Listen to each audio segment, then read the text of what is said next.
तालिबानी सब सोच रहे थे कि अमेरिका की फौज हटे तो इनको हम दिखाएं, और यहां बैठे तालिबान सोच रहे हैं कि ये योगी मोदी हटें और हम इनको मजा चखाएं।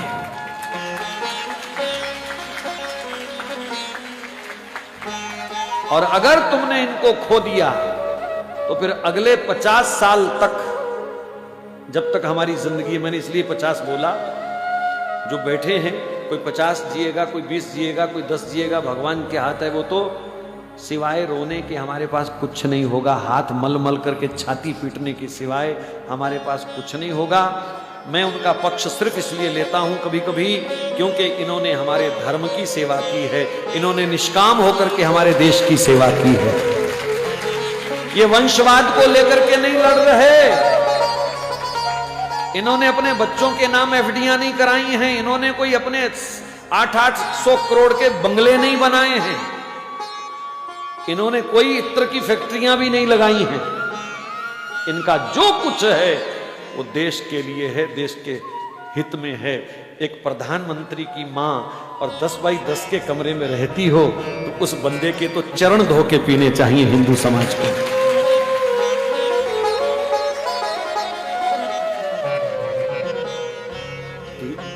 ये देश त्याग का पुजारी है और इस त्याग को भी पूजना पड़ेगा। हो सकता है यहां कोई उनके विरोधी दल के बैठे हों, लेकिन अगर हिंदू हो तो फिर विरोध छोड़ दीजिए।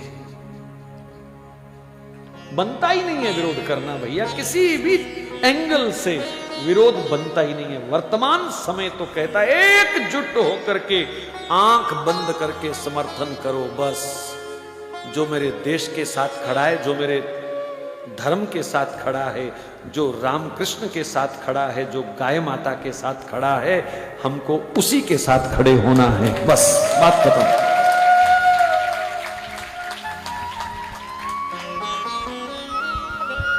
500 वर्ष का कलंक धुल रहा है अयोध्या में है? और फिर भी हम दूसरा कोई चिंतन दिमाग में लाएं तो ये बदकिस्मती के सिवाय और कुछ नहीं है। ये देश राम का है, ये परिवेश राम का है, और जो राम का सम्मान करे उनका सम्मान हमको करना ही चाहिए हर हालत में। कोई दूसरी राय नहीं है, बात खत्म। देश सुरक्षित है इन हाथों में और इन्हीं हाथों में रहना चाहिए, बात खत्म।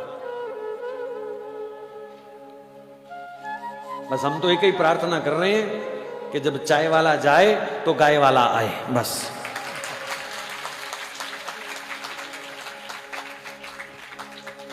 और कोई मंशा नहीं है, बस।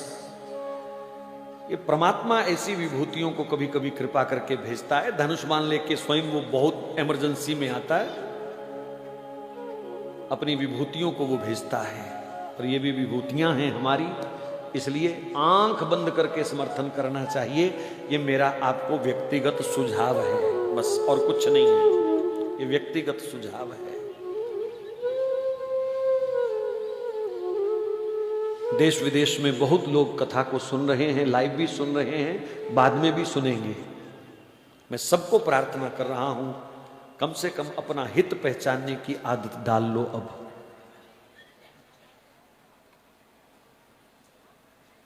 ऐसा अवसर दोबारा नहीं आएगा हमारे पास।